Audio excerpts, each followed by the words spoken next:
Welcome back, everyone, to another episode of Makai's Minutes, the show where we talk about sports, family, and other random topics I want to talk about. Brought to you by Roundtable Radio, and thanks again to our lovely sponsor, Coach Frammel. Now, today for this episode, we got another great family guest. We have my dad. So, Dad, introduce yourself. Hi. Well, thank you, Makai, for having me. And you know what? I kind of want your introduction of me, actually. Okay. Well, guys, as I mentioned last week, my dad, he is a former professional NFL player, played for 9 years. He first played for the Vikings and the Texans. What I didn't mention was that he played for Stanford, where you won the All-American. Oh, yeah, All-American, Where he was All-American. And, yeah, so basically he was a really good football player. So, Dad, this is going to be a NFL special. Okay. So, right now, what do you think of the NFL? Who are the best teams? Who are the worst teams? Just off the top of your head. All right, so very quickly, best team right now, Kansas City, playing unbelievable football. Patrick Mahomes and what they're able to do. I mean, it's phenomenal. They're very innovative. They're a lot of fun to watch.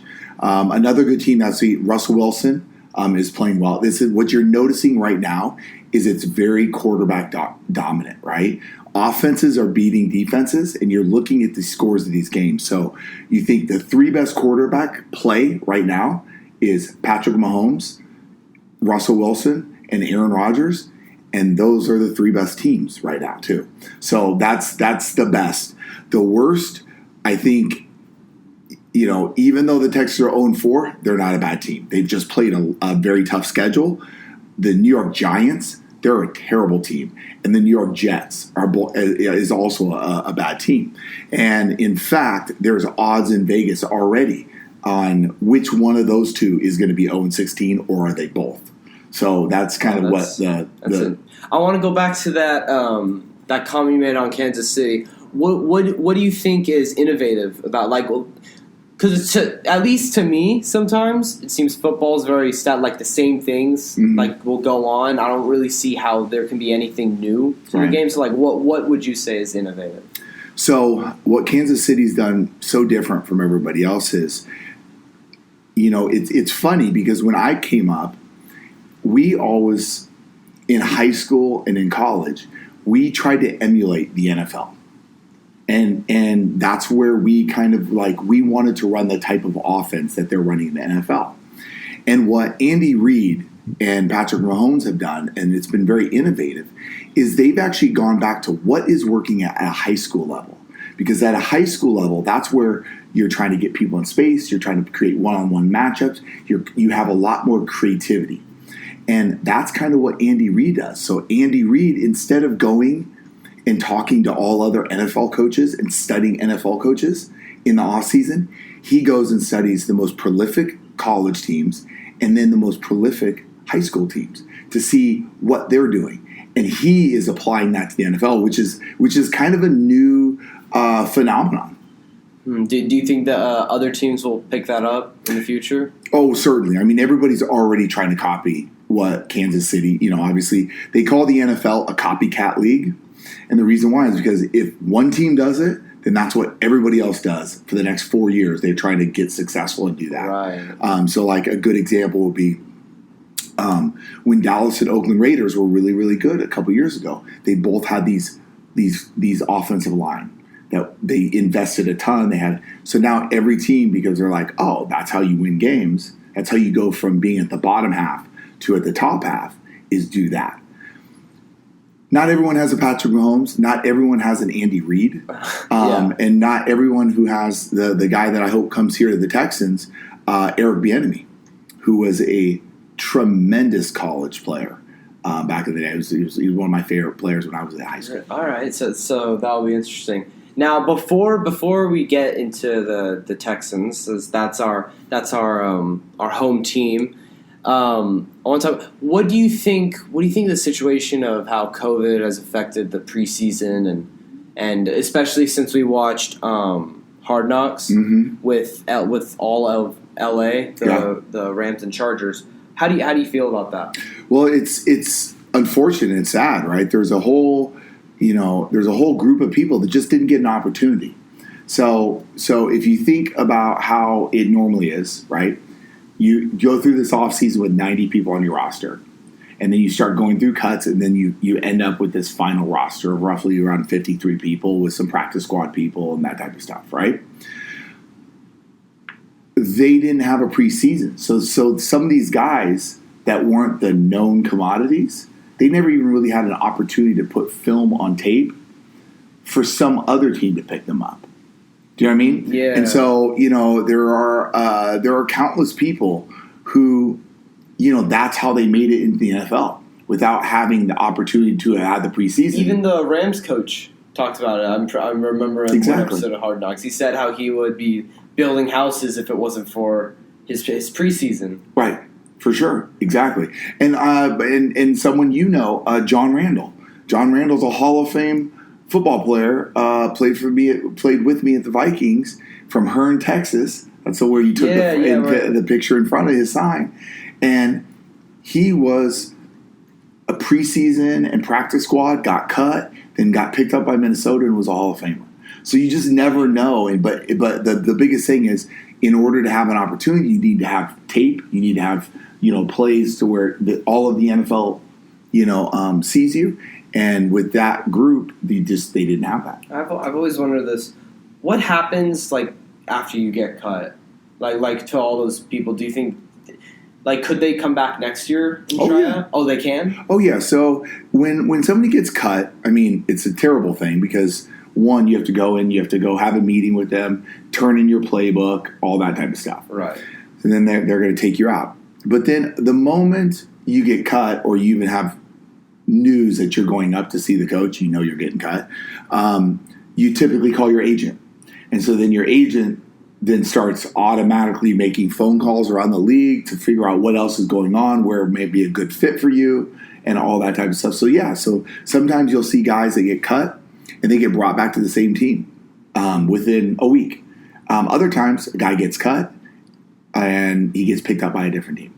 All right. I hope those people that, especially that we saw got cut, may help make it themselves next year. So now, this is special stuff. Bill O'Brien got fired. Dad, I talked about it last week. I still could not believe it. I just never thought it would happen. It became a joke. Like we're just stuck with him. Yeah. But he was here for 8 years. He was. And he was, his record wasn't incredibly successful, but his results with results with winning the division was. And I think that's part of the thing. It was like, why buck the ship? If you're winning the division every single year. The problem was the AFC South division just wasn't very good. We're in the worst division. Yeah, it was, and it's much better now, right? So the Colts are very good. I do believe the Texans are good. They just had the historically worst opening schedule. You're talking about having to play Kansas City. You're talking about having to play Baltimore. You're talking about, what I mean? I felt so bad. I looked, it's yes, Texans are coming up. And then I see, who are we playing? Oh, right. No. All right, forget about it. So, I asked, hey, who are we playing next week? I look and I see Baltimore Ravens. Gee, right? Yeah. It's brutal. It was brutal. They're the they're just there's such matchup nightmares for any team. And, the Texans just starting off 1-2, and they're just going down. Pittsburgh's historically good. Minnesota, they have a very, very good defense. They always have a very good defense. And they have a running back that's phenomenal. So it makes it really, really difficult. I'm not saying that there wasn't a game or two that you could have won or could have played a little bit better. But what was very clear is how undynamic, we just talked about dynamic of Kansas City. Yeah. The Texans were just not dynamic offensively.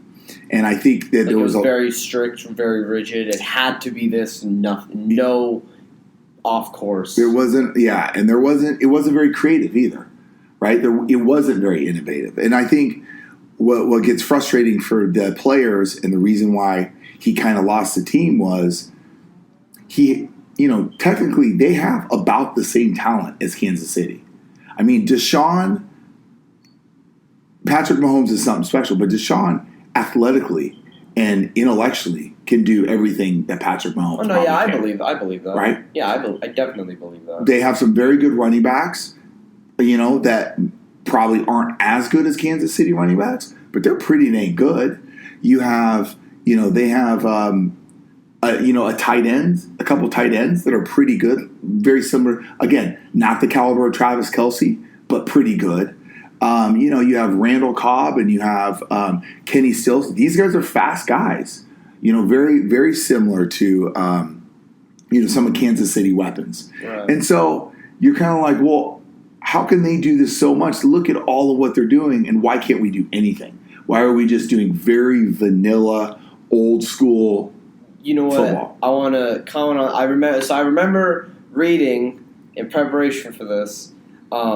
Apparently, one player, I forgot who, he said that practices were very rigid, and that Bill O'Brien's coaching style was that they all loved the discipline that he gave them, but also that everyone didn't want to ask him to try something out in fear of being criticized or being kicked out, because apparently I don't remember how long ago from it, but there was one player missing, so he kicked off the entire defensive team, and he got in a big argument with the defensive coach about them losing reps, and especially with this no preseason, it's definitely something that they're going to be worrying about, and also with J.J. Watt, especially J.J. Watt saying something has to change. Yeah. Yeah, he lost the team, right? Yeah. And once you lose the team, it's just, it's different when it's a high school or college, because, in both of those situations, it's typically for lack of a better word, a dictatorship. Right. The head coach, he's the one that sets the message, he sets the tone, everyone has to listen, or that's it, right? Or get off the team, Yeah. In the pros, it's different. In the pros, it's, look, the guys that you're coaching are making a lot more money than you are. Right? So and it's not like the fear of it's not the same. What are you going to do? You're going to bench JJ Watt? No way. You're not going to bench JJ Watt, right? Because that's the team expects him to be out there on the field because he's important to fans. He's important to the outcome. Yeah. You don't have that ability.